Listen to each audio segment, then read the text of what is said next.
Father's Day to all of you.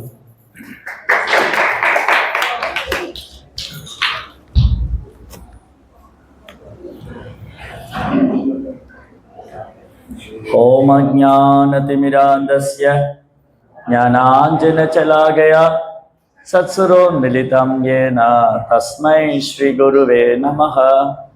नमो ॐ विष्णुपादाय कृष्णप्रेष्ठाय भूतले श्रीमते भक्तिवेदान्तस्वामीति नामिने नमस्ते सारस्वती देवे गौरवाणी प्रचारिणे दुर्विशेष शून्यवादी पाश्चात्यदेशतारिणे जय श्री कृष्ण चैतन्य प्रभु नित्यानंद श्री अद्वैत गदाधर श्रीवासदि गौर भक्त वृंद हरे कृष्णा कृष्णा कृष्णा हरे हरे हरे राम राम राम हरे हरे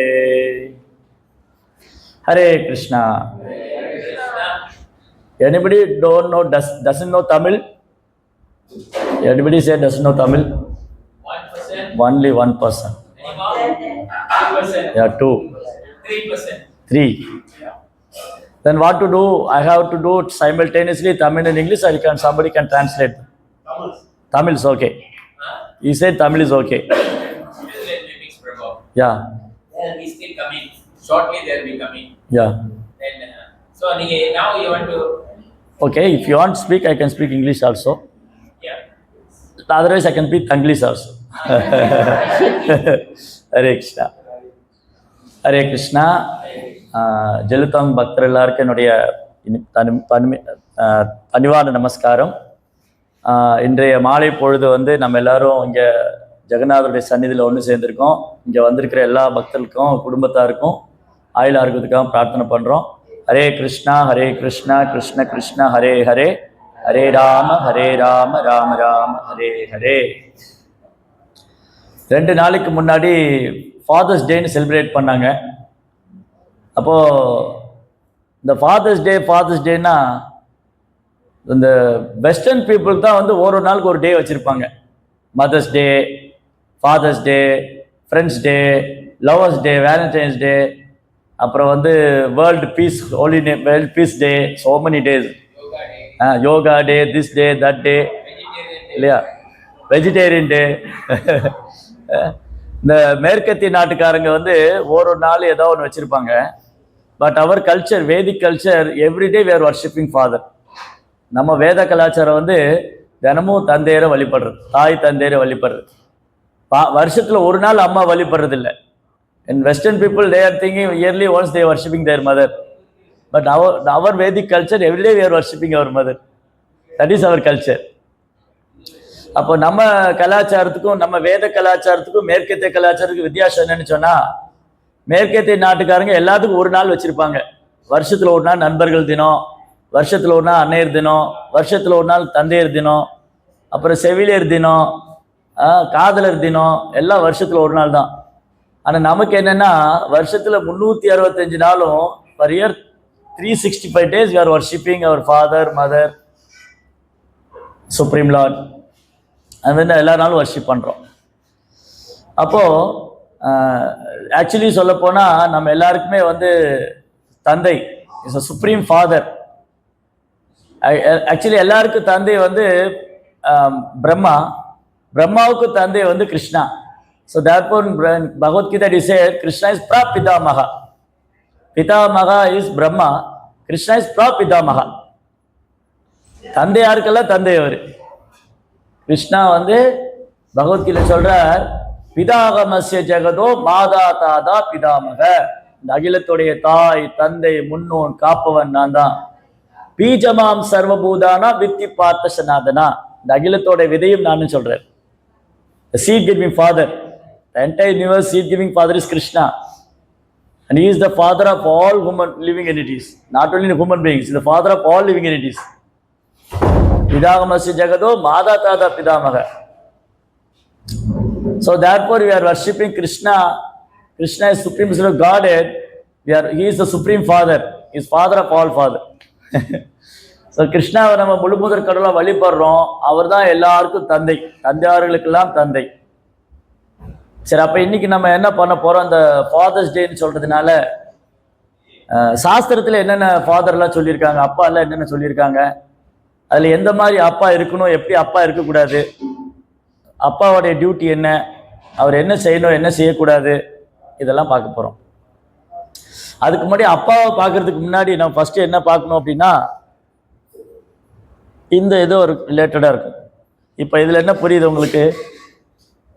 இதுல ஏதாவது புரியுதா? மாதா மாதா பிதா குரு தெய்வம். இன் தமிழ் இட் இஸ் சேட் மாதா பிதா குரு தெய்வம். அப்போ பொதுவாக ஊர்ல என்ன சொல்லுவாங்க, தெய்வம் வந்து கடைசியில தான், தெய்வம் வந்து கடைசியில, முதல்ல அம்மா அப்பா தான் எல்லாமே. பட் ஆனா சாஸ்திரம் என்ன சொல்லியிருக்குன்னா, அம்மா தான் நமக்கு அப்பா யாருன்னு சொல்லி கொடுத்தா. அப்பா எப்படி நமக்கு தெரியும்? முதல்ல அம்மா தான் தெரியும். இந்த குழந்தை அம்மாட்ட இருந்து குழந்தை வந்தோடனே ஃபர்ஸ்ட் அம்மாட்ட தான் போகும். அப்புறம் அம்மா என்ன பண்றா? அப்பா கிட்ட கொடுக்குறா. ஸோ அம்மா இல்லைன்னா அப்பா இல்லை. அதனால அம்மா என்ன பண்றா? அப்பா யாருன்னு சொல்லி கொடுக்குறா. அப்பாவுடைய டியூட்டி என்னன்னா, குரு யாருன்னு சொல்லி கொடுக்கணும். குரு யாரு, ஏன் நம்ம குருகிட்ட போகணும், குருகிட்ட போய் என்ன தெரிஞ்சுக்கணும். அப்பா அம்மா அப்பா சொல்லி கொடுத்தா, அப்பா குருவை சொல்லி கொடுக்குறாரு. ஸோ ஃபாதருடைய முதல் டியூட்டி, அப்பாவுடைய முதல் கடமை குழந்தைகளை குருகிட்ட அழைச்சின்னு போகணும், ஆன்மீக குருகிட்ட. தென் குரு ஒன்லி ரிவீல் கிருஷ்ணா. குரு தான் கிருஷ்ணர் யாருன்னு சொல்லி கொடுக்குறாரு. அதனாலதான் மாதா பிதா குரு தெய்வம்.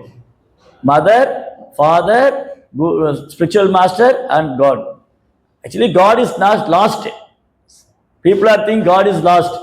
So first we have to obey our mother and father, then spiritual master, then only God. No, it's leading like that. It's leading. Mother lead to father, father lead to guru, guru leads to God. This is a system. அதனால each and everyone have a responsibility. அம்மாவுக்கு ஒரு பொறுப்பு இருக்கு, அப்பாவுக்கு ஒரு பொறுப்பு இருக்கு, குருவுக்கு ஒரு பொறுப்பு இருக்கு. அவங்களெல்லாம் கிருஷ்ணாட்ட நம்ம அழைச்சின்னு போகணும். அப்போ சாஸ்திரத்துல நிறைய தந்தைகளை பத்தி சொல்லியிருக்கு. இப்ப இங்க பாத்தீங்கன்னா ஒரு 5 பேர் இருக்காங்க. திருதராஷ்டிரா, துரோணாச்சாரியா, துருபதா, அர்ஜுனா அண்ட் நந்தா. நந்த மகாராஜ், கிருஷ்ணாஸ் ஃபாதர் நந்தா. இந்த 5 அப்பால இங்க வந்து 5 அப்பாவை காமிச்சிருக்கோம். Yeah, Dhritarashtra, Dronacharya, Drupada, Arjuna and Nanda. ஒரு அப்பா எப்படி இருக்கக்கூடாதுங்கிற எக்ஸாம்பிள் திருதராஷ்டிரா. ஒரு அப்பா வந்து எப்படி இருக்கக்கூடாது. Dhritarashtra greed for power and excess love towards Duryodhana is the main cause of Mahabharata war. The entire Guru dynasty, entire Guru dynasty was destroyed by only one person, Dhritarashtra's pride and Dhritarashtra's illusion, and he has a affection with his son, blind affection. இந்த ஒட்டுமொத்த மகாபாரத யுத்தத்துக்கு முக்கியமான காரணம் திருதராஷ்டிரன் தான். தன் பையன் மேல உள்ள குருட்டு பாசம், அவருக்கு வந்து பதவி மேல உள்ள ஆசை. Dhritarashtra means want to pull the Rashtra from others, take the Rashtra from others, the kingdom. He wants to take away kingdom from others. That is the meaning of the name Dhritarashtra. Dhritarashtra சொன்னா ராஜ்யத்தை எடுத்துக்கணும்னு பார்ப்பான். ராஜ்யத்தை வந்து எடுத்துக்கணும். Actually வந்து Dhritarashtra elder son, Pandu younger son actually. ஆனா திருதராஷ்டிர கண்ணு இல்லாதனால பாண்டு கிட்ட ராஜ்யம் போயிடுது. ஆனா திருதராஷ்டிர எப்பவும் அஸ்தினாபுரத்தை அரியாசனத்தை இப்படி தடை பார்த்துக்காது. நான் உட்கார வேண்டிய இடம் பாண்டு உட்கார்ந்துட்டு இருக்கான். ஏன்னா அவருக்கு அவ்வளோ டிசைர், மெட்டீரியல் டிசைர், அதை என்ஜாய் பண்ணணும், ஒரு நாளாவது அதில் உட்காந்துடணும். அது மாதிரி பாண்டு இறந்து போனோன்னே வேற வழி இல்லாம ராஜ்யம் திருதராஷ்டிர கையில வந்தது. அப்புறம் திருதராஷ்டிர என்ன ஆசை, எனக்கு அப்புறம் என்னுடைய பையன் உட்காரணும். அதுதான் பகவத்கீதை ஃபர்ஸ்ட் ஸ்லோகத்திலேயே இவங்க எல்லாரும் குரு டைனஸ்டி தான். அர்ஜுனா, பீமா, நகுலா, சகதேவா, துரியோதனா, துஷாசனா, இதெல்லாம் குரு டைனஸ்டி. இப்போ திருதராஷ்டிர என்ன சொல்றாரு, மாமகா Pandava is divided two group. என்னுடைய பசங்க தான் கௌரவர்கள், அவங்க பாண்டவோடைய பசங்க. மாமக பாண்டவா கிமா குருவத சஞ்சயா. அந்த தர்மக்ஷேத்திரமான குருக்ஷேத்திரத்துல என்னுடைய பசங்களும் பாண்டு பாடுன்னு என்ன செஞ்சுட்டு இருக்காங்க? எல்லாரும் குருவம்சம் தானே. அப்ப ஏன் கேட்கிறாரு? அப்ப என்ன அர்த்தம்னா அவனுக்கு அப்புறம் துரியோதன் தான் உட்காரணும். ஸோ துரியோதனா எதோட ரெப்ரஸன்டேஷன்னா, துரியோதனா மீன்ஸ் என்வியஸ்னஸ்.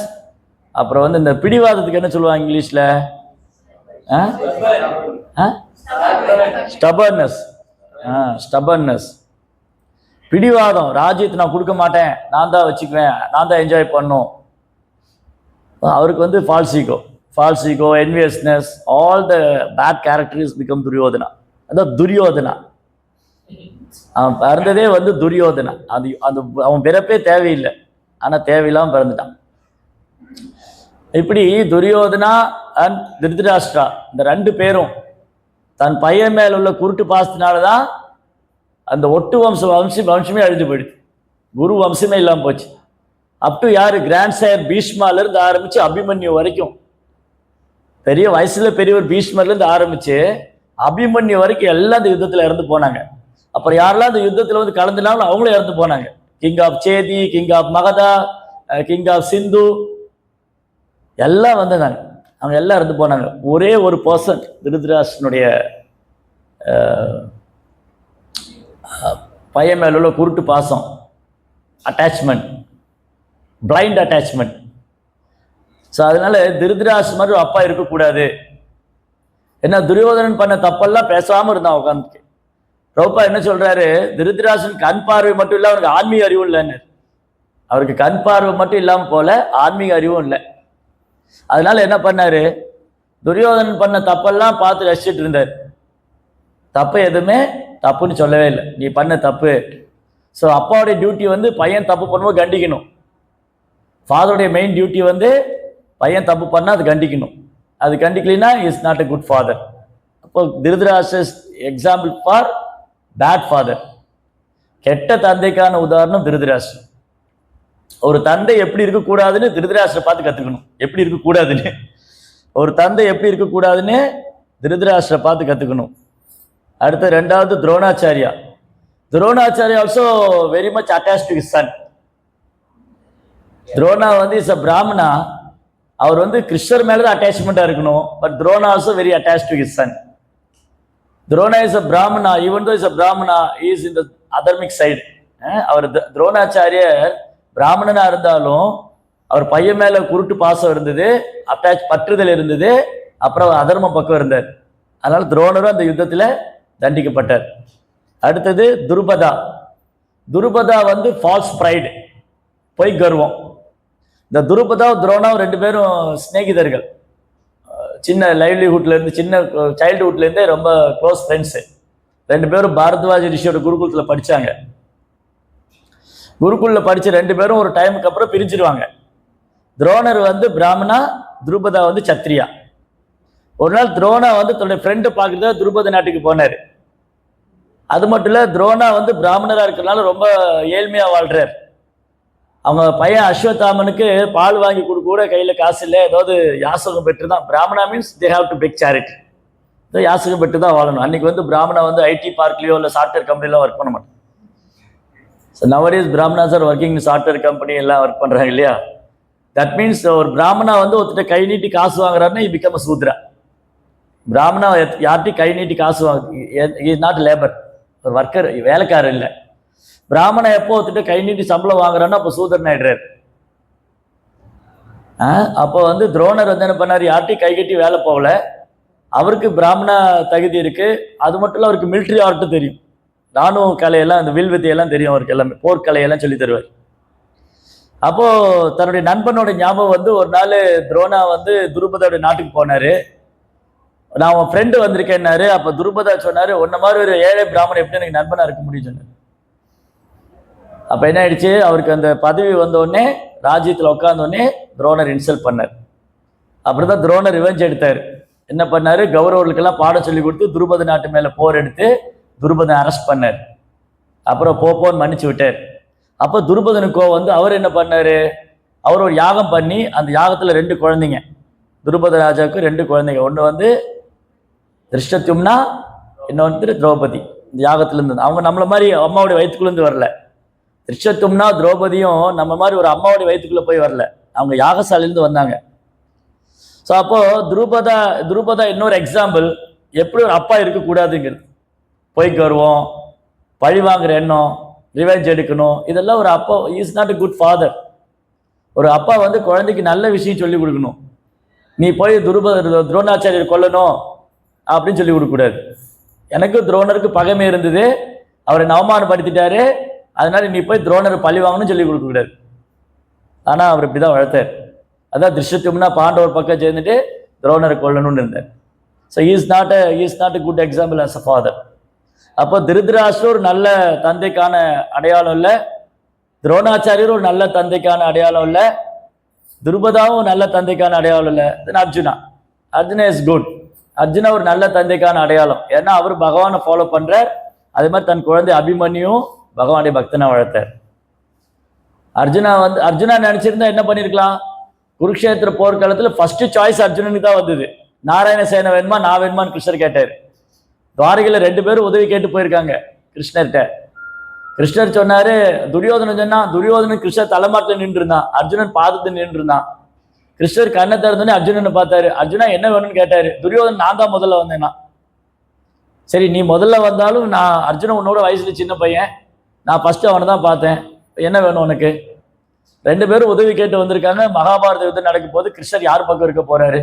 கிருஷ்ணர் சொன்னாரு, என்னுடைய நாராயண சைன்யம்லாம் ஒரு பக்கம் இருக்கும். அந்த நாராயண சைன்யத்தை யது சைன்யத்தை இந்த பூமியில் இது வரைக்கும் ஜெயிச்சவங்களே கிடையாது. Nobody is conquer. யாருமே யதுக்குள்ள ஜெயிக்க முடியாது. கிருஷ்ணர் சொன்னார், என்னோட நாராயண சைன்யம் ஒரு பக்கம் இருக்கும், நான் ஒரு பக்கம் இருப்பேன், ஆனால் ஆயுதமே எடுக்க மாட்டேன். என்ன வேணும் அர்ஜுனா உனக்கு? நீ சாய்ஸ், உன்னுடைய சாய்ஸ், நீ சூஸ் பண்ணிக்கொண்டார். அர்ஜுனன் சொன்னார், கிருஷ்ணா நீங்க என் கூட இருந்தா போதுன்னார். துரியோதனுக்கு ரொம்ப சந்தோஷமா போச்சு. முதல்ல பயந்துட்டு இருந்தான், எங்கேயாவது நாராயண சைன்யத்தை கேட்டுருவானோன்னு. ஆனா அர்ஜுனன் சொன்னா, கிருஷ்ணா நீங்க என் பக்கம் இருந்தா போதும், வெற்றியோ தோல்வியோ நீங்க என் பக்கம் இருங்க. அர்ஜுனா நான் ஆயுதமே எடுக்க மாட்டேன், பரவாயில்ல, நீங்க எனக்கு தேரோட்டியா கூட இருந்துட்டு போங்க, ஏதோ ஒரு சேவை பண்ணுங்க, ஆனா எனக்கு வந்து உங்க சைன்யம் வேண்டாம். துரியோதனுக்கு ரொம்ப சந்தோஷமாயிடுச்சு, நாராயண சைன்யம்லாம் கிடைச்சது. ஆனா ஜெயிச்சது யாரு? ஜெயத்து பாண்டு புத்திரானாம் ஏஷாம் பக்ஷே ஜனார்தனா. பகவான் அவங்க பக்கம் இருந்தனால அவங்க தான் ஜெயிச்சாங்க. அதனால பாண்டவர் தர்ம பக்கம் இருந்தாங்க, அவங்க குழந்தைகளையும் தர்ம பக்கம் வளர்த்தாங்க. அப்போ ஒரு அப்பா எப்படி இருக்கணுங்கிறதுக்கு அர்ஜுனன் உதாரணம். அடுத்தது நந்த மகாராஜ். ஸோ நந்த மகாராஜை பத்தி சொல்லும் போது இருங்க, நந்த மகாராஜ் வந்து கடைசியில பார்ப்போம். ஓகே, நந்த மகாராஜ் இவர் யார் தெரியுமா? இந்த இந்த இந்த இந்த ஸ்லைட்ல தசரத் மகாராஜ். தசரத் மகாராஜ் யார் குழந்தையா வந்தாங்க? ராமரே குழந்தையா வந்தாங்க. ராமரே குழந்தையா வர அளவுக்கு தசரதர் என்ன பண்ணாரு? பகவானே குழந்தையா வர அளவுக்கு தசரதர் என்ன பண்ணாரு?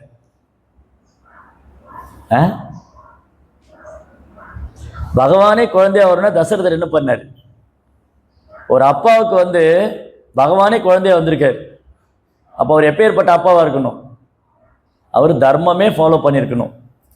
தசரத் அப்படின்னு சொன்னா 10 திசைகள்லையும் ரதத்தை செலுத்துவார், யாராலும் அவர் யுத்தத்துல வெல்ல முடியாது. அது ஒரு ரீசன். அந்த தசரத்துக்கு இன்னொரு ரீசன் என்னன்னா, எல்லா புலன்களையும் தன் கட்டுப்பாட்டில் வச்சுட்டு இருப்பார்.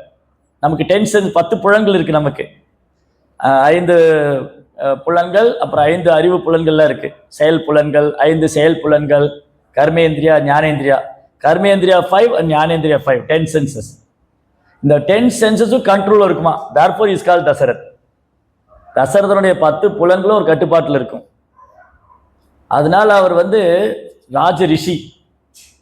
ராஜா அப்படின்னா என்ன, ரிஷினா என்ன? இது எப்படி பொருந்தும்? ராஜ ரிஷினா, ரிஷினா யாரு? ரிஷினா யாரு? முனிவர்கள், எல்லாம் திறந்தவங்க, பற்று இல்லாதவங்க, இந்த உலகத்து விஷயங்களை திறந்தவங்க, துறவர வாழ்க்கை வாழ்றவங்க. ராஜ ரிஷினா தசரதர் நடந்து வரும்போது ராஜாதி ராஜ ராஜமாதாண்ட ராஜகம்பீர தசரத மகாராஜ் அப்படி தும்பி பெல்லாம் முழங்குவாங்க. அவர் ரொம்ப ரெட் கார்பெட் போட்டிருப்பாங்க. அவர் வரும்போது ரெட் கார்பெட் சிகப்பு கம்பளை விரிச்சு பூவெல்லாம் தூவி அவர் புகழெல்லாம் பாடி வரவேற்பாங்க. எப்படி இருக்கும்? நம்மளை 2 வார்த்தை புகழ்ந்தாலே தலையில பெரிய ஐஸ் வச்ச மாதிரி இருக்கும் இல்லையா? 2 வார்த்தை, பிரபு நீங்க ரொம்ப நல்லா பாடினீங்க, வாடா ஒருத்தராவது சொன்னாரு நான் பாடினேன்னு இல்லையா? ஒருத்தராவது சொன்னாரு நான் பாடினேன்னு அப்படின்ற போல சந்தோஷமா இருக்கும். தசரதரை வந்து அயோத்தியா மக்கள் எல்லாம் கொண்டாடுறாங்க, பாரே கொண்டாடுது. இந்த உலகத்துக்கே சக்கரவர்த்தி. ஆனா ஏன் ராஜரிஷின்னு சொல்றோம் அவரை? அவர் உலகத்துக்கு சக்கரவர்த்தி, ஏன் ராஜரிஷின்னு சொல்றோம்? ஏன்னா அவர் எப்போ தர்மமே ஃபாலோ பண்ணாங்க, அவர் பகவான் மேல அன்பு வச்சிருந்தாங்க, அவர் தூய பக்தரா இருந்தாங்க, ரைட்? அதனால பகவானே ஒரு குழந்தையா வந்தாங்க. அடுத்தது ஒரு அப்பா எப்படி இருக்கணும்? ஒரு தந்தை கிருஷ்ண உணர்வு உள்ளவரா இருந்தா பகவானை போல ஒரு குழந்தை கிடைக்கும். இங்க பகவானே குழந்தையா வந்துட்டாரு. ஒரு அப்பா வந்து தர்மா ஃபாலோ பண்ணா நல்ல குழந்தை பிறக்கும், அந்த அப்பாவுக்கு நல்ல நல்ல பிள்ளை கிடைப்பான். சரி, அடுத்தது இவர் யாரு? ராம் சீதா. அவங்க ரெண்டு நடுவில் இருக்கிறது ஜனக் மகாராஜ். ஜனக் மகாராஜ் ஓகே. ஜனகாவுடைய ஸ்பெஷல் என்ன? ஏன் ஜனகா அவ்வளோ ஸ்பெஷல்? ஜனகா வந்து is one of the 12 Mahajan, 12 மகாஜன்கள் ஒருவர். ஸ்வயம்பு, நாரத, சம்பு, குமாரோ, கபிலோ, மனு, பிரகலாத், பீஷ்மோ, ஜனகோ, வையாசகி, பலிம், பயம். 12 பேர். ஸ்வயம்பு பிரம்மா, நாரத, சம்பு மகாதேவ், ஸ்வயம்பு, நாரத, சம்பு, குமாரா, 4 குமாரா, சனக, சனந்தன, சனாதன, சனத்குமாரா, 4 குமாரா. ஸ்வயம்பு, நாரத, சம்பு, குமாரோ, கபிலா, லார்ட் கபிலதேவ், மனு, 14 மனுஸ். ஸ்வயம்பு மனு, வைவசதனு, சக்ஷுஷ மனு, இந்திர சாவர்ணி, ருத்ர சாவர்ணி, மேரு சாவர்ணி, தக்ஷண சாவர்ணி, இந்த மாதிரி 14 மனு இருக்காங்க. ஸ்வயம்பு, நாரத, சம்பு, குமாரோ, கபிலோ, மனு, பிரகலாத் மகாராஜ், பீஷ்மா, ஜனகா. ஜனகரை பத்தி வேற எங்க படிச்சிருக்கோம்? பகவத்கீதையிலே பகவான் ஒரு பக்தரை ரெக்கமெண்ட் பண்ணியிருக்காரு அர்ஜுனன் கிட்ட. கர்மனேவி ஆசம்சித்திம் ஆசித்த ஜனகாதேக. அர்ஜுனா, நீ ஜனகனை போல மன்னனை ஃபாலோ பண்ணணுங்கிற. பகவத்கீதையில கிருஷ்ணரே ஒரு பக்தரை ரெக்கமெண்ட் பண்ணியிருக்காருன்னா அது ஜனக மகாராஜ். ஏன் ஜனக மகாராஜ் கிருஷ்ணர் ரெக்கமெண்ட் பண்றாரு? he also Rajarishi. ஏன் ஜனகரை கிருஷ்ணர் பரிந்துரைச்சிருக்காருன்னா அவரும் ராஜரிஷி, அவர் ஒரு தூய பக்தர். அதனால என்னாச்சு? சீதா தேவியே அவங்க குழந்தையா வந்து கிடைச்சாங்க, ராமர் அவருடைய மருமகன் ஆயிட்டார். அப்போ சாதாரண விஷயம் இல்லை ஜனக மகாராஜோடைய பொசிஷன். 12 மகாஜன் ஒருவர். 12 மகாஜன் என்ன சொல்றாங்களோ அது அத்தன்டிக் ஸ்டேட்மெண்ட், அதிகாரப்பூர்வமான தகவல். பகவான் என்ன சொன்னாங்களோ அந்த ரைட்ஸ் வந்து அவங்க கொடுத்துருக்காங்க. இவங்க சொல்றதெல்லாம் அதிகாரப்பூர்வமானது. 12 மகாஜன் என்ன சொல்றாங்களோ அதுக்கு மேல ஒரு ஸ்டேட்மெண்ட் கிடையாது. அதனாலதான் சாஸ்திரம் யமராஜ் சொல்றாரு. யமராஜ் வந்து அவருடைய தூதர்கள்ட்ட சொல்றாரு பாகவத சிஸ்காண்டோல, தர்மச தத்துவம் நிகிதோ குகாயாம். தர்மத்தின் கொள்கைகளை புரிஞ்சுக்கிறது ரொம்ப கஷ்டம். எப்படி புரிஞ்சுக்கிறது? மகாஜனோ எனக்கு அது சபந்தா, மகாஜனுக்கு அடிச்சு ஓட்டி பின்பற்றணும். அந்த மகாஜன் யாருன்னு அவர் தான் சொல்றாரு. அந்த 12 பேர் சொல்லி நானும் அதுல ஒத்துருக்கிறேன். பயம் அப்படின்னா நான். ஸ்வயம்பு, நாரத, சம்பு, குமாரோ, கபிலோ, மனு, பிரகலாத், பீஷ்ம, ஜனகோ, வையாசகி, பலிம், பயம், என்னையும் சேர்த்து 12 பேர் அப்படின்னு சொல்றாரு யமராஜ். அதனால ஜனக மகாராஜாவுடைய பக்தினால சீதா தேவி ஒரு குழந்தையா கிடைச்சாங்க, லட்சுமி தேவி அதிர்ஷ்ட தேவதை. அப்புறம் ராமர் மருமகனா, முழுமுதற் கல்லுல மருமகனா இருந்தார். அப்போ ஒரு தந்தை எப்படி இருக்கணும்? ஜனகர் மாதிரி இருக்கணும். ஒரு ராஜா எப்படி இருக்கணும்? ஜனகர் மாதிரி இருக்கணும். அதனால ஜனகா வந்து ஒரு அப்பா எப்படி இருக்குங்கிறது சிறந்த உதாரணம். இவர் யார் தெரியுமா? ரிஷப்தேவ். ரிஷப்தேவ் வந்து பகவானுடைய சத்யாவேஷ அவதாரம். பாகவதம் 5th cantoல ரிஷப்தேவ் பத்தி வரும். ரிஷபதேவருடைய டீச்சிங்ஸ் வந்து ப்ராப்பர் ஒரு தனி புக்காக போட்டிருக்காரு, ஆத்ம யோகான்னு சொல்லி. ரிஷபதேவருடைய போதனைகளை வந்து ஸ்ரீல பிரபுபாதர் ஒரு புத்தகங்களை நிறைய இடத்துல சொல்லுவார். நாயம் தேக தேக பாஜான் நிர்லோகே கஷ்டான் காமான் அருகதி பிற்புஜாங்கே தபோ திவ்யம் புத்திரகாயட சத்வம் சூதேத தஸ்யாத் பிரம்ம சௌக்கியம் தனன்யம். இந்த ஸ்லோகாவுடைய translation, we are like living like animal, why do தபஸ்யா? என்ன சொல்லியிருக்குன்னா, மனுஷ வாழ்க்கை விலங்கு மாதிரி வாழ்றதுக்கு இல்ல. நாயம் தேக தேக பாஜான் நிர்லோகே கஷ்டான் காமான். மக்கள் ரொம்ப கஷ்டப்படுறாங்க. எதுக்கு? புலன்பு அனுபவிக்கிறதுக்காக. அந்த புலன்போ ஒரு பன்னியோட வாழை கூட இருக்குன்னு சொல்றாரு. ஒரு பன்னிக்குட்டி கூட, பன்னிக்குட்டி ஒல்லியா இருந்து நீங்க பாத்திருக்கீங்களா? எப்பவும் ஃபேட்டியா இருக்கும். ஏன்னா அது எதையாவது சாப்பிட்டுக்கிட்டே இருக்கும் இல்லையா? அது வந்து அப்படியா? ஏன்னா இனத்தோட தானே செய்யறோம். அதனால அது அப்படியே சாப்பிட்டுட்டே இருக்கும். அதெல்லாம் ஃபேட்டியா இருக்கும். அதான் ரிஷப்தேவ் சொல்றாரு, இந்த பன்னிக்குட்டி மலம் சாப்பிடுதுன்னு சொல்றாரு. மலம் சாப்பிடுற பன்னிக்குட்டி வாழ்க்கையில கூட புலன்பு இருக்கு. அப்ப மனுஷ வாழ்க்கை அதுக்கு இல்ல, மனித வாழ்க்கை தபம் செய்யறதுக்காக. ரிஷபதேவருக்கு வந்து 100 குழந்தைங்க. ரிஷபதேவருக்கு 100 குழந்தைங்க. இந்த 100 குழந்தைகள் எப்படி ட்ரெயின் பண்ணாரு தெரியுமா? அவரு is a best example for a father. ஒரு அப்பா எப்படி இருக்குன்னு ரிஷபதேவர் சிறந்த உதாரணம். அவருக்கு 100 குழந்தைகள்ல 9 குழந்தைங்க தேர் ஆல் பரமஹம்சா, நவயோகேந்திரான்னு சொல்லி பாகவதத்துல 11th கேண்டோல வருவாங்க. நவயோகேந்திராஸ் highly saintly person. They are all like a paramahamsa, sadhu, perfect sadhu. அந்த 9 பேர் தன்னை உணர்ந்த ஆத்மாக்கள், செல்ஃப் ரியலைஸ்டு சோல்ஸ். 9 பேர், 100 பேர்ல 9 பேர் வந்து பரமஹம்சர்கள், உன்னதமான நிலையில இருக்கிற பகவானை தூய பக்தர்கள். அப்புறம் மீதி எவ்வளவு பேர் இருக்காங்க இப்போ? 91 பேர். 9ல 100ல 9 போச்சுன்னா 91, கரெக்டா? அந்த 91 பேர்ல 10 பேரு பரதனுடைய ஹெட் ஆஃப், பரதனுடைய தலைமையில சத்ரியா, கிரேட் சத்ரியாஸ், ராஜ ரிஷி. இப்போ இந்தியா வந்து இப்போ நம்ம எர்த்லி பிளானட் வந்து பாரத வருஷான்னு சொன்னா ஒரு காலத்துல, அதுக்கு முன்னாடி இலாவர்த வருஷான்னு பேர் இருந்தது. ஹோல் எர்த் பிளானட்டுக்கும் இலாவர்த வருஷம் பேர். ரிஷபதனுடைய பையன் பரதன் இந்த எர்த் பிளானட்டை ரூல் பண்ணதுனால அவருடைய டைம்ல இருந்தது அந்த எர்த் பிளானட்டுக்கு பாரத வருஷான்னு பேர் வந்தது. Not only India, the whole earth planet is called Bharata வருஷம். ரிஷபதேவருக்கு 100 பசங்கள்ல 9 பேர் தன்னை உணர்ந்த ஆத்மாக்கள், மீதி 10 பேர் வந்து அவங்க பரதனுடைய தலைமையில சிறந்த சத்திரிய ராஜ ரிஷிகளா இருந்தாங்க. அதனாலதான் இந்த பூகோளத்துக்கே பாரத வருஷம் பேர் வந்தது. அதுக்கு முன்னாடி இலாவர்த வருஷம் பேர் இருந்தது. அப்புறம் மீதி எவ்வளவு பேர் இருக்காங்க? 19, 19, மீதி 81 பேர். அவங்க they are very well scholar, Brahmin, நல்ல கற்றறிந்த பிராமணர்கள். ஒரே அப்பாவுக்கு பிறந்த குழந்தைங்க தான். 9 பேர் செல்ஃப் ரியலைஸ்டு சோல், 10 பேர் ராஜரிஷி, மீதி 81 பேர் வந்து பிராமணா. அப்போ இட்ஸ் நாட் பை பர்த், பிறப்பில் இல்லை, அந்த ட்ரைனிங்ல இருக்கு. அந்த குழந்தைகளுடைய சுபாவம் தெரிஞ்சுக்கிட்டு தன்மை ட்ரெயின் பண்ணார்.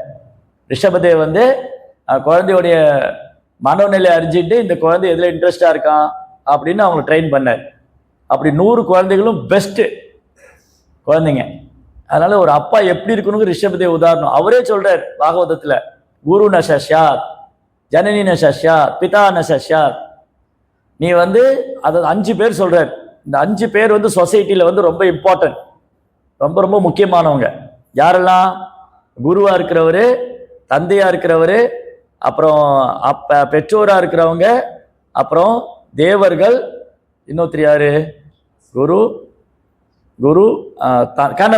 கணவன். 5 பேர்.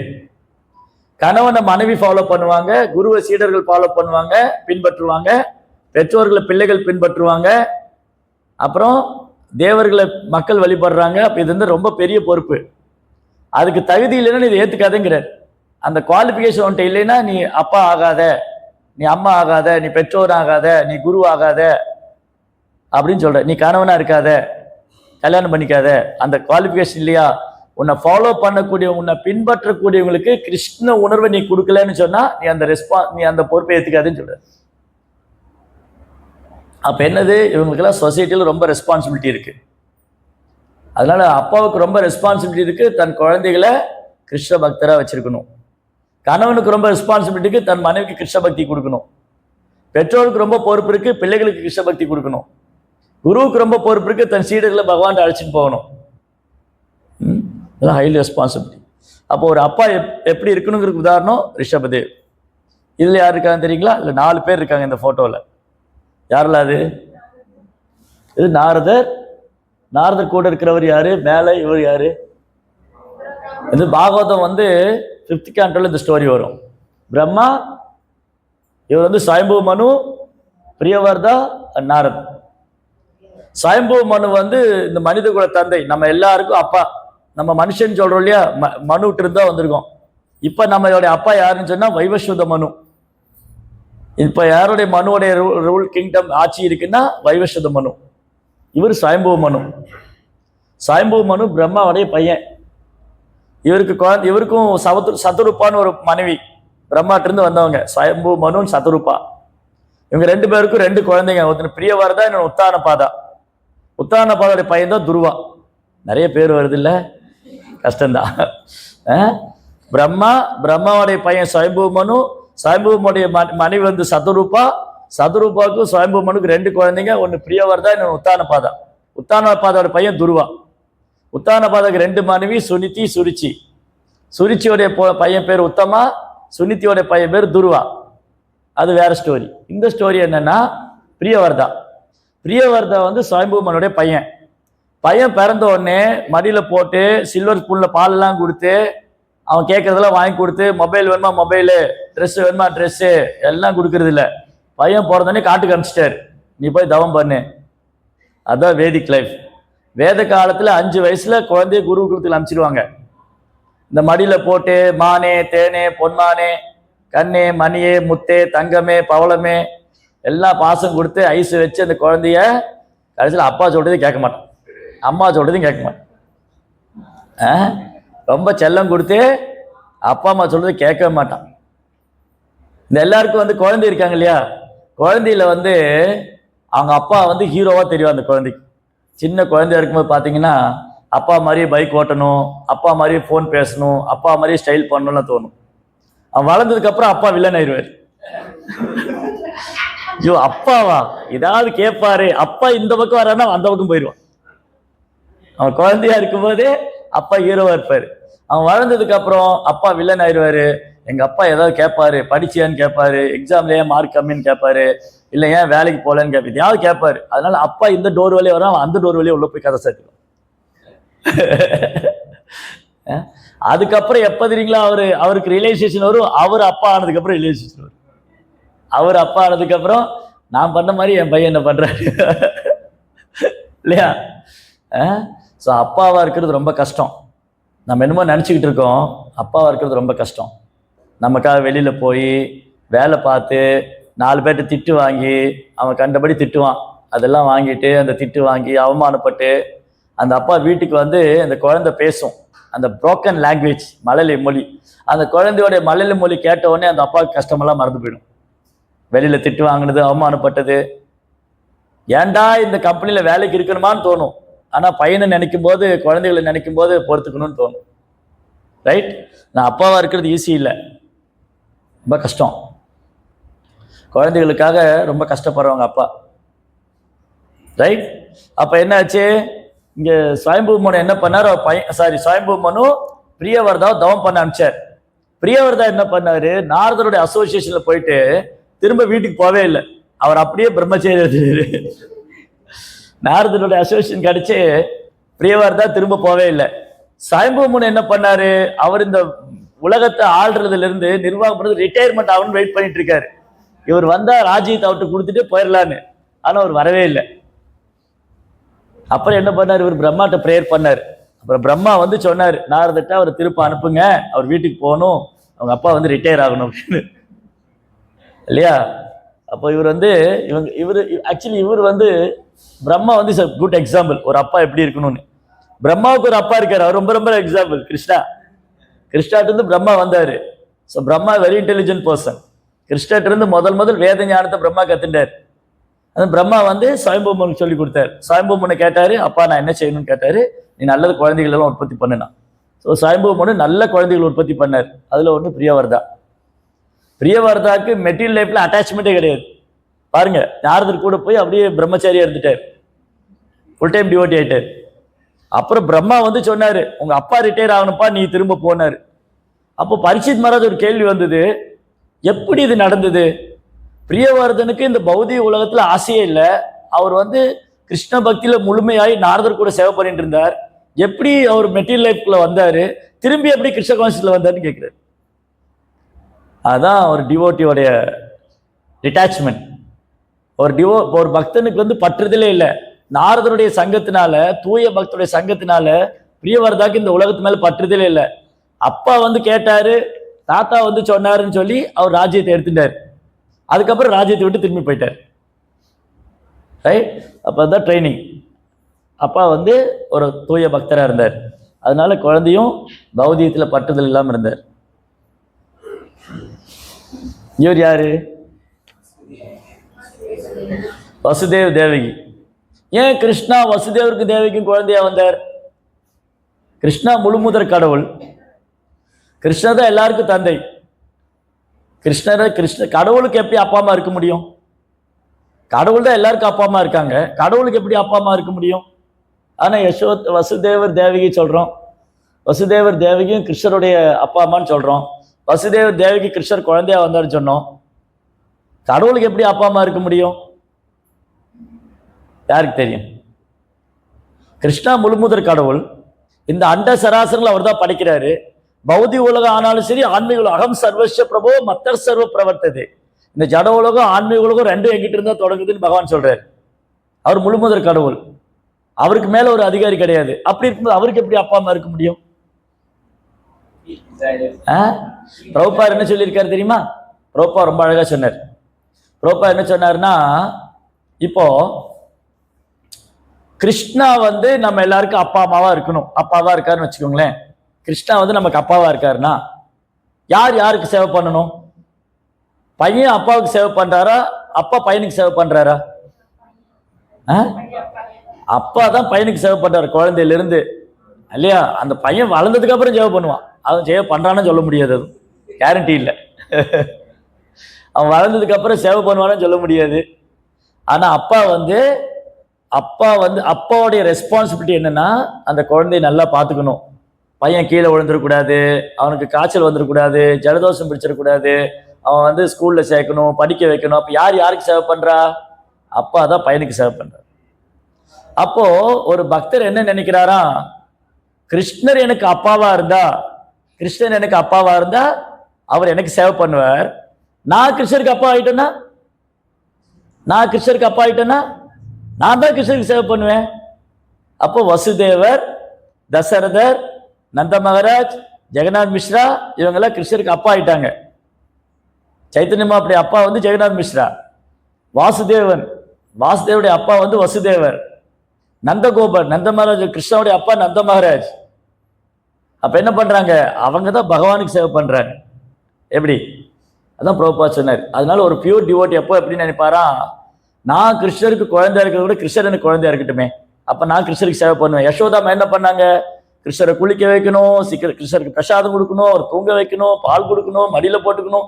கிருஷ்ணருக்கு எதாவது ஆபத்து வந்துடுமோ, யசோதாமா தூங்கவே இல்லை, கிருஷ்ணரை பார்த்துட்டே இருக்காங்க, இல்லையா? அப்போ கிருஷ்ணா, இப்போ ஏன் வசுதேவர் கிருஷ்ணர் குழந்தையா வந்தாங்க? வசுதேவன் தர்மா ஃபாலோ பண்ண ஒரு தூய பக்தர். கம்சன் சொன்னார் வசுதேவர், என்னுடைய மனைவி உன் தங்கையோடைய 8வது குழந்தை தானே உனக்கு கொல்லும், அதனால ஒரு குழந்தையும் கொடுத்துட்றேன், நீ அவளை கொல்ல வேண்டாம்னு சொன்னார். அப்ப கம்சன் நம்பினார். ஏன்னா வசுதேவர் உண்மை பேசுவாரு, அவர் வைஷ்ணவர், அவர் தர்மா ஃபாலோ பண்றவர். கம்சன் விட்டுட்டார். ஆனா என்ன பண்ணாரு? பயம் வந்துருச்சு அவருக்கு. திரும்ப நாரத முனி போய் சொன்னாரு, 8வது குழந்தை முன்னாடி வந்தா என்ன பண்ணுவேன்னாரு. அதெல்லாம் இப்படி ஜெயில போட்டாரு, கிருஷ்ணர் சீக்கிரமா அவதரிக்கணும்னு. அப்போ வசுதேவரும் தேவியும் ஜெயிலில் இருந்தாங்க. அவங்களுடைய பக்தி, அவங்க சரணாகதி, பகவான் அவங்க குழந்தையா வந்தார். சரி, இன்னொரு கேள்வி. இப்போ கிருஷ்ணர் வசுதேவருக்கும் தேவிக்கும் இந்த ஜெயிலில் குழந்தையா வந்தார். வந்த உடனே கம்சனை கொல்ல வேண்டியதானே, ஏன் அதை செய்யல? வசுதேவரும் தேவியும் ஜெயிலில் கஷ்டப்பட்டு இருக்காங்க. ஜெயில் என்ன பெரிய சொர்க்கம் மாதிரியா இருக்கும்? பாருங்க, ஒரு குகைக்குள்ளதான் இருக்கு. இன்னைக்கு அந்த இடம் இருக்கு. போயிருக்கீங்களா? மதுரா போயிருக்கீங்களா? யாரெல்லாம் போயிருக்கீங்க? மதுரா இந்த ஜெயில் இருக்கு இல்லையா, உள்ள பாறைக்குள்ள ஒரு சின்ன இடம், அவ்வளவுதான். அங்க வந்து பெனங் ஐலாண்ட் மாதிரிலாம் சுத்தி எல்லாம் பார்க்க முடியாது. அங்க சுத்தி பார்த்தா 4 கம்பி தான் பார்க்கணும், இல்லையா? அப்போ அந்த ஜெயிலுக்குள்ளதான் இருக்காங்க. கம்சன் கொடுமைப்படுத்தி வச்சிருக்கான் ஜெயிலுக்குள்ள போட்டு. அப்ப ஏன் கிருஷ்ணர் உடனே கம்சனை கொல்லல? வசுதேவர் தேவியும் துன்பத்துல இருக்காங்களே. இப்ப நம்ம கஷ்டத்திலிருந்து என்ன பிரேயர் பண்ணுவோம்? கிருஷ்ணா என்னை காப்பாத்துங்க, என்னை துன்பத்திலிருந்து விடுவிச்சிருங்க, ரொம்ப கஷ்டமா இருக்கு. இப்ப நம்மள ஜெயில போட்டா என்ன சொல்லுவோம்? நம்மளை தூக்கி ஜெயிலுக்குள்ள போட்டாங்க, கிருஷ்ணா எப்படியான்னு ஜெயில இருந்து வெளியில அமைச்சிருங்கன்னு சொல்லுவோம், இல்லையா? அப்ப இவங்களே கிருஷ்ணர் உடனே விடுவிக்கல. ஏன் வந்து கிருஷ்ணர் கம்சனை உடனே கொல்லல? கொண்டு இருக்கணும்ல. ஏண்டா கம்சனே, முட்டாள் அயோக்கிய பையனே, என்ன துணிச்சுதான் பையனை ஜெயில போட்டு, என்னுடைய பக்தர்களை ஜெயில போட்டு வச்சிருப்பேன், உன்னை சும்மா விட மாட்டேன்டா. வசுதேவருக்கும் தேவிக்கு குழந்தை வந்து கிருஷ்ணர் 4 கரமுள்ள நாராயண ரூபத்தை காமிச்சார். அப்பவே கம்சனுக்கு கொண்டு இருக்கலாமே, ஏன் செய்யல? அது அப்படி செஞ்சிருந்தா வசுதேவரும் தேவியோட பக்தி என்ன நமக்கு தெரிஞ்சிருக்காரு. அவங்க கிருஷ்ணருக்காக எவ்வளோ பொறுமையாக இருந்தாங்க, கிருஷ்ணருக்காக எவ்வளோ கஷ்டங்களை அனுபவிச்சாங்க. அந்த குழந்தையை கொண்டு போய் அந்த யமுனையில் போய் நந்தகோபர் வீட்டில் விட்டுட்டு வந்தார் வசுதேவர். கிருஷ்ணா வந்து கம்சனை கொல்ற வரைக்கும் ஜெயிலுக்குள்ளே தான் இருந்தாங்க. அப்போது வசுதேவருக்கு ஏன் கிருஷ்ணர் குழந்தையா வந்தார், தேவிக்கு ஏன் கிருஷ்ணர் குழந்தையா வந்தார்? பொறுமை, சகிப்புத்தன்மை, நிதானம், பகவானுக்காக எல்லா கஷ்டத்தையும் ஏற்றுக்கிறார்.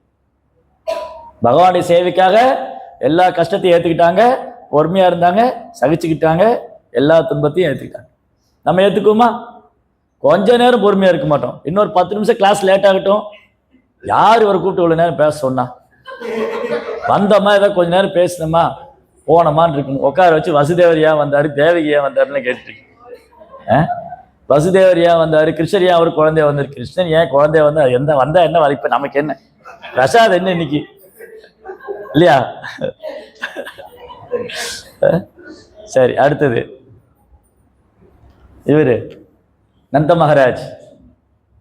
ஸோ நந்த மகாராஜா யசோதா அம்மா வீட்டில் கிருஷ்ணர் குழந்தையாவே இருக்கார். அப்போ அவங்க என்ன பாக்கியம் பண்ணியிருக்கணும்? என்ன தவம் செய்தாலோ யசோதா, அதுக்கு மேலே தெரியாது, அவ்வளோதான் பாரு. யசோதா அம்மா என்ன தவம் பண்ணாங்க? பகவான் அவங்க வீட்டில் குழந்தையா விளையாடிட்டு இருக்காங்க. அப்போது நந்த மகாராஜா நந்த மகாராஜ் ஒரு தடவை சொல்கிறார், நந்த மகாராஜ் ஒரு தடவை சொல்லியிருக்கார், அப்புறம் ஜெகநாத் மிஸ்ரர் ஒரு தடவை சொல்கிறார். ஒரு நாள் என்ன ஆச்சுன்னா, நிமாய் குறும்பு பண்ணாருன்னு ஜெகநாத் மிஸ்ரர் அடிச்சிட்டார், மிரட்டினார். அப்போ ஒரு கனவுல ஒரு பிராமணர் சொல்கிறாரு, ஏய் ஜெகநாத் மிஸ்ரா, உன் வீட்டில் இருக்கிற குழந்தை யார் தெரியுமா? அவர் முழுமுதற் கடவுள்னா. அப்போ ஜெகநாத் மிஸ்ரர் சொன்னார், அவர் முழுமுதற் கடவுள் இருந்தால் என் வீட்டில் ஏன் குழந்தைய வரணும்னு கேட்டார். அப்படியே குழந்தைய வந்தாலும் என் குழந்தை தப்பு பண்ண நான் கண்டிப்பேன், கிருஷ்ணன் தப்பு பண்ண கண்டிப்பேன், நந்தகோபர் சொல்றாரு. அதே மாதிரி மகாபிரபு கௌரங்கர் அவர் தப்பு பண்ண நான் கண்டிப்பேன்னு சொல்றாரு. நிமாய் தப்பு பண்ண நான் கண்டிப்பேன், அடிப்பேன், உதைப்பேன், ஏன்னா அப்பா என்னோட டியூட்டி அதுன்னு. ஸோ அதனால ஒரு அப்பாவுக்கு சிறந்த உதாரணம் நந்த மகாராஜ், வசுதேவர். அடுத்தது இங்கே ஆப்போசிட்டா வரும். இது யாரு? ராவணன். ராவணனுக்கு எவ்வளோ பசங்க தெரியுமா? ஒரு 7-8 பசங்க இருப்பான்னு வச்சுக்கோங்க. அதில் ஒருத்தர் இந்திரஜித், மேகநாதன். சரி, ராவணன் என்ன தப்பு பண்ணாரு?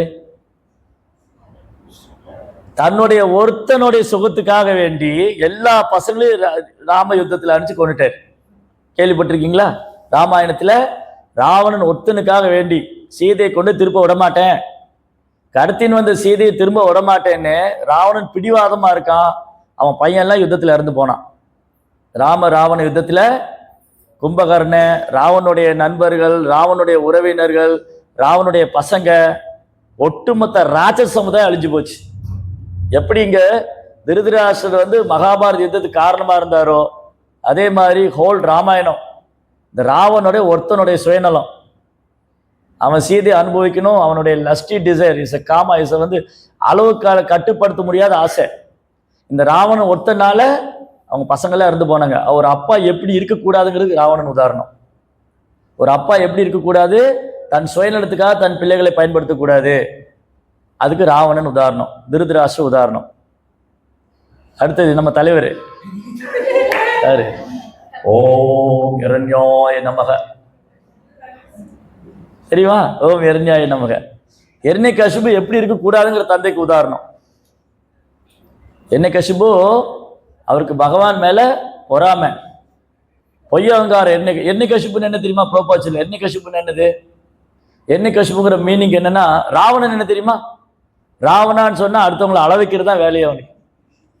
நீங்க யாராவது அள வச்சிங்கன்னா நீங்க ராவணா. உங்களை பார்த்தாலே கதறாங்க அப்படின்னா ஐயோ ராவணன் வந்துட்டான்னு. ஆமா, நம்மளை பார்த்து கதறினாலே ராவணன் சொன்னா அடுத்தவங்களை கதர் அடிப்பவன். இங்க யாரா இருக்காங்க நம்ம கூட்டத்துல? இல்லையா? அவர் வந்தாலே கதறுவாங்க இல்லையா? அவர் பாவம் நல்ல டிவோட்டி, திலக்கெல்லாம் அழகா போட்டாங்க. அவரை சொல்றீங்க, என்ன சொன்னாலும் பரவாயில்ல. So Ravana means one cries others. அவன் அடுத்தவனை அழக வச்சு பார்க்கறதான் வேலை. இரண்யகசிபுனா நல்ல சுகமான வாழ்க்கை, நல்லா பட்டு மெடல படுத்து கும்பகாரண மாதிரி தூங்கணும், வேலைக்கு சாப்பிடணும், நாசிலாமா தவு மீவெல்லாம் சாப்பிடணும், எல்லாம் நல்லா சாப்பிடணும். அது யாரு? அப்படியா? சூத் பண்ணக்கா தெரியுமா? சூத் பண்ணக்கா ராமாயணத்துல ஒரு பேருக்கும் நம்ம லைஃபோட கனெக்ஷன் இருக்கு. சூர்பனகான்னு என்ன அர்த்தம்னா ஷார்ப் நெயில், நீளமா நகை வச்சிருக்கிறோம் சூர்பனகா. அதை கலர் கலரா பெயிண்ட் அடிச்சிருப்பாங்க. கௌரங்கி, அவன் கௌரங்கின்னு அழகா பேர் வச்சிருக்காங்க. அவங்கள போய் சூர்பனகா. சூர்பனகானா தலைமுடிக்கெல்லாம் கலர் பெயிண்ட் அடிச்சு, விரலுக்கெல்லாம் கலர் பெயிண்ட் அடிச்சு இருப்பாங்க. சூர்பனகா. ஆனால் அவங்க பாவம். சரி, அப்புறம் கும்பகர்ணன் தெரியுமா? கும்பகர்ணன் என்ன தெரியுமா? கர்ணனா காது. கும்பகர்ணனா அவன் புகழ அவனே கேட்கணும்னு ஆசைப்படுவான். யாரெல்லாம் அவங்க புகழ அவனே கேட்கணும்னு ஆசைப்படுறாங்களோ கும்பகர்ணா. பிரபு அவங்க என்ன பண்ணுவாங்க, கும்பகர்ணா இருக்காங்க இல்லையா, கும்பகர்ணாக்கு 2 விஷயம் ரொம்ப பிடிக்கும். தூங்கிட்டே இருக்கிறது பிடிக்கும், அவனை பத்தி கேட்டுட்டே இருக்கிறது ரொம்ப பிடிக்கும். கும்பகர்ணா யாராவது அவனை புகழ்ந்துட்டே இருக்கணும். யாருமே புகழ்லையா அவனே அவனை புகழ்ந்துக்குவான். நாங்கெல்லாம் அந்த காலத்துல பெனாங்கில படிச்சுட்டு இருக்கையில, நாங்கெல்லாம் கேஎல்ல இருக்கையில, நாங்கெல்லாம் செரம்பான்ல இருக்க ஆரம்பிச்சிருவாங்க. யாரு கேட்டா இப்போ இல்லையா? ஏன்னா யாருமே புகழல, நாமளே புகழ்ந்துக்க வேண்டியதுதான். நாங்கெல்லாம் குல்கூர்ல இருக்கையில, நாங்கெல்லாம் ஜெலுத்தாங்க வந்தப்போ நாங்க தான் ஆரம்பிச்சோம். இப்ப ஏங்க ஆரம்பிக்கிறீங்க இல்லையா? ஸோ இந்த மாதிரி தற்பெருமை பேசிக்கிறவங்க கும்பகர்ணா. கர்ணம்னா காது, கும்பகர்ணனா அவன் புகழ அவனே கேட்கணும்னு ஆசைப்படுவான். அந்த மாதிரி ராவணனா அடுத்தவன் அழ வைப்பான். எண்ணிக்கசிபுன்னா சுகமான வாழ்க்கை, நல்ல ஆடம்பரமா ட்ரெஸ் பண்ணிக்கணும், நல்ல ஆடம்பரமா வாழணும். அதான் எண்ணிக்கசிபு. யாருக்கு எண்ணிக்கசிபு? அந்த எண்ணிக்கசிபு குழந்தை பிரகலாதன்.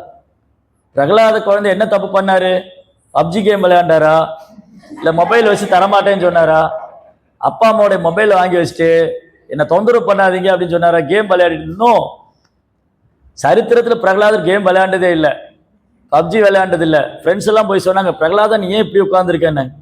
அவர் குருக்குள்ள படிக்கும்போது பிரகலாதன் அப்படியே பகவானே நினைச்சிட்டு இருப்பார்.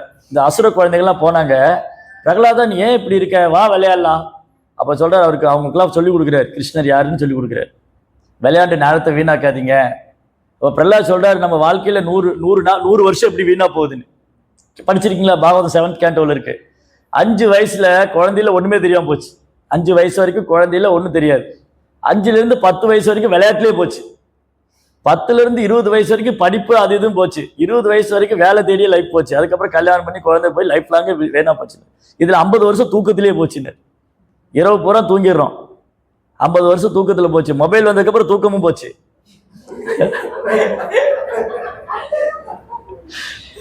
மொபைல் வந்ததுக்கு அப்புறம் தூக்கமும் போச்சு. இப்படி லைஃபே போச்சு. போயிருந்து இஸ் கான், முடிச்சுது. அதனால இங்க பிரகலாத குழந்தைக்கு மேட்சிங்கே இல்லாத ஒரு அப்பா. பையன் பக்தனா இருக்கான், அப்பா பக்தனா இல்லை. ஆனா எங்கேயாவது பிரகலாதர் அவங்க அப்பாவை இன்சல்ட் பண்ணாரா, அப்பாவை ஏத்து பேசினாரா, அப்பா கிட்ட சண்டை போட்டாரா? ஒரே ஒரு விஷயம் தான் அப்பா சொன்னதை கேட்கல, நீ விஷ்ணுவை தியானிக்க கூடாது, நீ விஷ்ணுடைய நாமத்தை சொல்லக்கூடாதுன்னு. அந்த ஒரு விஷயத்துல பிரகலாதர் நான் சொல்லுவேன். மற்றபடி எந்த இடத்துலையுமே பிரகலாதர் எண்ணிக்கசிபு டிஸ்ரெஸ்பெக்ட் பண்ணவே இல்லை. பிரகலாத குழந்தை எந்த இடத்துலையுமே ஒரு பையன் எப்படி இருக்கணுங்கிறதுக்கு உதாரணம் பிரகலாதர், ஒரு அப்பா எப்படி இருக்கக்கூடாதுங்கிறது உதாரணம் எண்ணிக்கசிபு. ஒரு இடத்துலையுமே பிரகலாதர் அவங்க அப்பாவை இன்சல்ட் பண்ணதான் நீங்க பாகவத்துல படிக்க முடியாது. மாறாக பிரகலாதர் பிரேயர் பண்றாரு பகவான்கிட்ட, எங்க அப்பாவுக்கு மோட்சம் கொடுங்கன்னு. இவ்வளவு கொடுமை பண்ணார். அப்பாவே பையனுக்கு எதிரி ஆயிட்டார். என்ன பண்ணாரு? அப்பாவே பையனுக்கு எதிரி ஆயிட்டு என்ன பண்ணாரு? அவரை எப்படிலாம் கொல்லணும்னு பார்த்தா கடைசி தங்கையாலே கொல்லணும் முடிவு பண்ணார். அப்பேற்பட்டவனுக்கு கூட மோட்சம் கொடுங்கன்னு கேட்டார். அதான் பிரகலாதர். அப்ப எண்ணிக்கசிபு ஒரு அப்பா எப்படி இருக்க கூடாதுங்கிறதுக்கு உதாரணம். அடுத்தது இங்க இது ஒரு ஸ்டோரி பாகவதத்துல வரும். யயாதின்னு ஒரு மகாராஜ், யயாதி கதை கேள்விப்பட்டிருக்கீங்களா? யயாதின்னு ஒரு ராஜா இருந்தார். அந்த ராஜா சுக்கராச்சாரியுடைய பொண்ணு கல்யாணம் பண்ணிக்குவார். சுக்கராச்சாரிய பொண்ணு அவ பேரு நல்ல பேரு தேவயானி. தேவயானிங்கிற பொண்ணு, தேவயானி என்ன பார்க்க கூடாது, நான் புராணத்துல தேவயானி தான் சொல்லிட்டு இருக்கேன், நீ தப்பா பார்க்க கூடாது. நான் புராணத்துல பாகவத்துல வரக்கூடிய தேவயானி பத்தி சொல்லிட்டு இருக்கேன். நீ சினிமாவில் உள்ள ரம்பா அவங்கள நினைச்சா நான் என்ன பண்ணுவேன்? அது புராணத்துல ஒரு ரம்பா இருக்கா, தேவயானின்னு புராணத்துல ஒரு பொண்ணு இருக்கா, நீங்க தப்பா நினைக்க கூடாது. சரியா? அப்போ தேவயானிங்கிறது சுக்கராச்சாரியுடைய பொண்ணு. அந்த பொண்ணை யயாதி கல்யாணம் பண்ணிக்குவார். அந்த பொண்ணுக்கு ஒரு ஃப்ரெண்ட் இருப்பா, அவ பேர் சர்மிஷ்டான்னு ஒரு ஃப்ரெண்டு. இவங்க 2 பேரும் ஒரு நாள் அப்படியே விளையாட போகும்போது தெரியாம கிணத்துல குளிச்சிட்டு இருந்தாங்க. அந்த சர்மிஷ்டா என்ன பண்ணுவா, தெரியாம தேவயானி ட்ரெஸ் எடுத்து போட்டுருவா.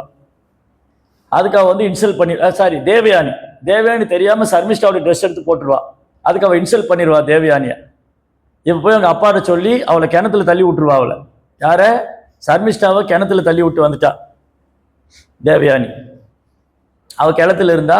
அதுக்கப்புறம் ஒரு நாள் யயாதி வந்து சர்மிஷ்டா வந்து தேவயானி கிணத்துல தள்ளி, அது ஒரு பெரிய ஸ்டோரி வரும். சர்மிஷ்டா வந்து தேவயானி கிணத்துல தள்ளி விட்டுருவா. அப்ப யயாதி வந்து காட்டுல வேட்டையாட போனப்போ தேவயானி காப்பாத்தி கல்யாணம் பண்ணுவார். அப்ப தேவயானி சொல்லுவா, இதுக்கெல்லாம் சர்மிஷ்டா தான் காரணம், அவளை வந்து என்னுடைய சர்வெண்ட் ஆக்கணும்னு சொல்லுவா. ஆமா, சர்வெண்ட் ஆன உடனே என்ன பண்ணுவாரு, அப்போ ஒரு கண்டிஷன் போட்டிருப்பா தேவயானி, என்னை கேட்காம அந்த பொண்ணு கூட நீ தொடர்பு வச்சு கூடாதுன்றவா. ஒரு நாள் தெரியாம 2 பேர் பழகிடுவாங்க. அது தெரிஞ்சு போட்டு தேவயானிக்கு அவங்க அப்பாட்ட போய் சொல்லி கொடுத்துருவா சுக்கராச்சாரியிட்ட. சுக்கராச்சாரி சபிச்சிருவார் யயாதிய, உன்னோட இளமையெல்லாம் போய் நீ வந்து கிழவன் ஆயிடணும். அவன் நல்ல ஹேண்ட்ஸமா இருந்தார் யயாதி என்ன சாபம் கிடைச்சது, நீ கிழவனா போகணும்னு. அதுக்கப்புறம் யயாதி சொல்றாரு, நான் இன்னும் எனக்கு எவ்வளவு வயசு இருக்கு, இன்னும் எவ்வளவு வயசு இருக்குன்னு அனுபவிக்கணும், எனக்கு கிழவனாக்கிட்டீங்களே. அப்போ சுக்கராச்சாரி ஒரு வரம் கொடுப்பாரு, உன் பசங்கள்ல யாரோ ஒருத்தவனுக்கு இளமையை கொடுத்தா நீ வாங்கிக்கோன்னு சொல்லுவார். அப்பா போய் வெக்கமே எல்லாம் பசங்கள்ட்ட கேட்கிற உங்க இளமையை கொடுங்கன்னு.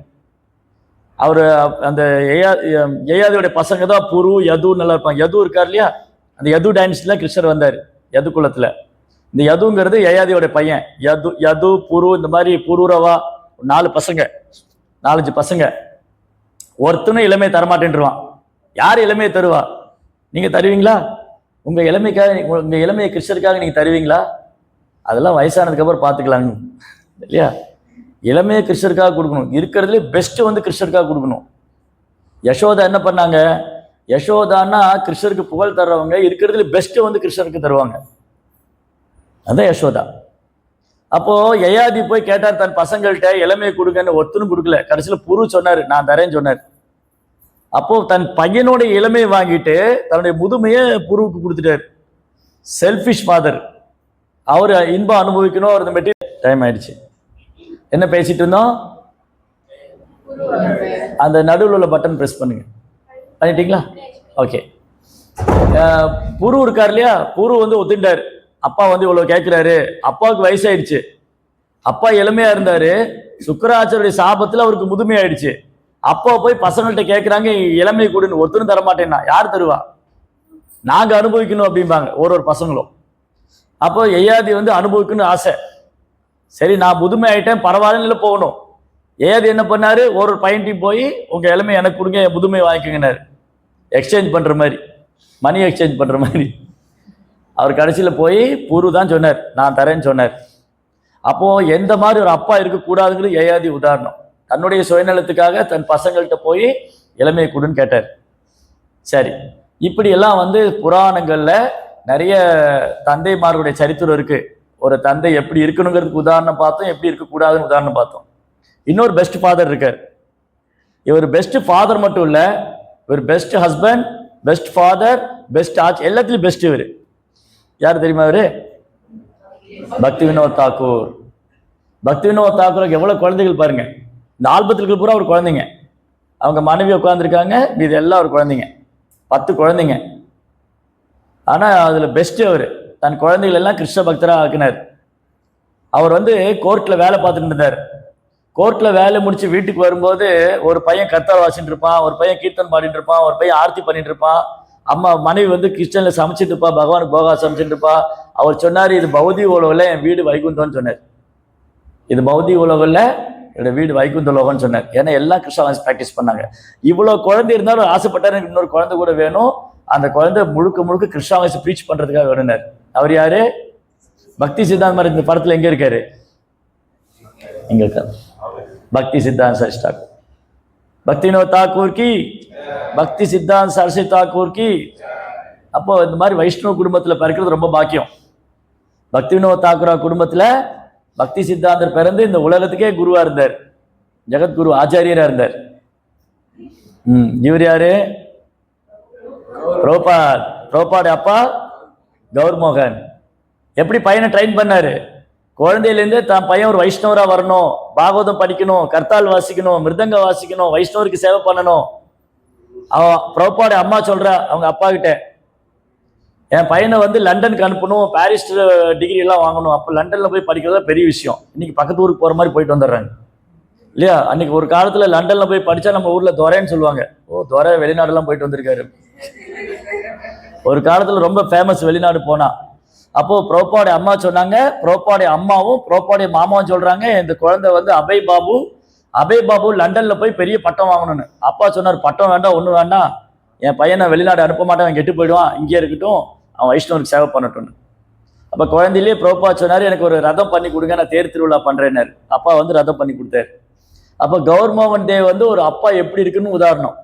சின்னதுலேருந்தே குழந்தைக்கு கிருஷ்ண பக்தி சொல்லி கொடுத்து, என் பையன் கத்தால் வாசிக்கணும், மிருதங்க வாசிக்கணும், பாகவதம் படிக்கணும், வைஷ்ணவருக்கு சேவை பண்ணணும், தினம் வைஷ்ணவரை வீட்டுக்கு கூப்பிட்டு வந்து என்னோட பையனை ஆசீர்வாதம் பண்ணுங்கன்னு சொல்லுவார். என் பையன் நல்லா பக்தனா வரணும், என்னை பிளஸ் பண்ணுங்கன்னு சொல்லுவார். யாரு? கௌர்மோகன். ரைட்? ஸோ இந்த மாதிரி ஃபாதர்னா இதான் ரெஸ்பான்சிபிலிட்டி. அப்பான்னு சொன்னா பிள்ளைகளுக்கு நல்ல ஒழுக்கம் கற்றுக் கொடுக்கணும், தர்மம் கற்றுக் கொடுக்கணும், எல்லாத்துக்கு மேலே கிருஷ்ண பக்தி கற்றுக் கொடுத்தா எல்லாம் ஆட்டோமேட்டிக்காக நடக்கும். கிருஷ்ண உணர்வை கற்றுக் கொடுத்துட்டா அந்த பிள்ளை தன்னை மட்டும் விடுவிச்சுக்க மாட்டான், அப்பாவையும் விடுவிச்சிருவான், அந்த முன்னோர்களையும் விடுவிச்சிருவான். அந்த பையனுக்கு கிருஷ்ண பக்தி சொல்லி கொடுக்கல, அப்பா பையன் எல்லாம் நரகத்துக்கு தான் போகணும். ஒரே ஒரு ஸ்டோரி மட்டும் சொல்லி முடிச்சிடுறேன். பக்தி சித்தாந்த் மாதிரி ஒரு கதை சொன்னார். ஒரு ஊர்ல ஒரு பிராமணர் இருந்தார். அந்த பிராமணர் வீட்டுக்கு பக்கத்துல ஒருத்தர் இருந்தார், ரமேஷ் பாபுன்னு ஒருத்தர். ரமேஷ் பாபு நல்லா சிகரெட் பிடிப்பார். இந்த பிராமணர் சொன்னார், அடே அபிஷ்டு, ரமேஷ் பாபு சிகரெட் பிடிக்காதா, நரகத்துக்கு போவேனாரு. அப்போ அவர் சொன்னார், எங்க அப்பா மகேஷ் பாபு வந்து சாராயம் குடிக்கிறாருனாரு. ஆமா, அவரு நரகத்துக்கு தான் போவாரு. என் மாமா கணேஷ் பாபு வந்து தப்பான வேலையெல்லாம் பண்றாரு, அவரு நரகத்துக்கு தான் போவாரு. இப்படி ஒருத்தர் தினேஷ் பாபு, மகேஷ் பாபு, கணேஷ் பாபு, ரமேஷ் பாபு எல்லாம் ஃபேமிலியே வந்து பாவம் பண்றவங்க. அப்போ இந்த ரமேஷ் பாபு ஒருத்தரா சொல்லிட்டு வந்தான், என் சித்தப்பா இந்த தப்பு பண்றார், மாமா அந்த தப்பு பண்றார், எல்லாம் நரகத்தான் போவோம். அப்போ இவர் சொன்னா, ஐயோ தப்புச்சேன், நான் மட்டும் நரகத்துக்கு போவேன்னு நினைச்சேன், இவங்க எல்லாம் அங்கே போனா மீட் பண்ணலாமே. நான் நினைச்சிட்டு இருந்தேன் நான் மட்டும் நரகத்துக்கு போவேன்னு, இப்ப போனா இங்க எல்லாம் இவங்களெல்லாம் பார்க்கல, இல்லை ஹாப்பியா இருக்கும், ஒரே ஃபேமிலி பூரா அங்க இருப்பாங்க, எல்லா ஃபேமிலியும் அங்க இருக்காது அப்படின்னு. அதனால அப்பா வந்து குழந்தை கிருஷ்ண பக்தி சொல்லித்தரல, எல்லாம் நரகத்துக்கு போக வேண்டியதான். அந்த பையன் அவனையும் விடுவிச்சுக்க முடியாது, அவங்க அப்பாவையும் விடுவிச்சுக்க முடியாது, எல்லாம் பிசாசா சுத்த வேண்டியதுதான். அதனால Krishna conscious very very important. Jai Srila பிரபுபாதுக்கு ஹரே கிருஷ்ணா. ஓகே, உங்களுக்கு ஏதாவது கேள்விகள் சந்தேகம் இருந்தா கேட்கலாம். எதுக்காக ஏதாவது கேள்வி சந்தேகம் இருக்கா? அதை ஆஃப் பண்ணிருங்க, நிறுத்திடுங்க.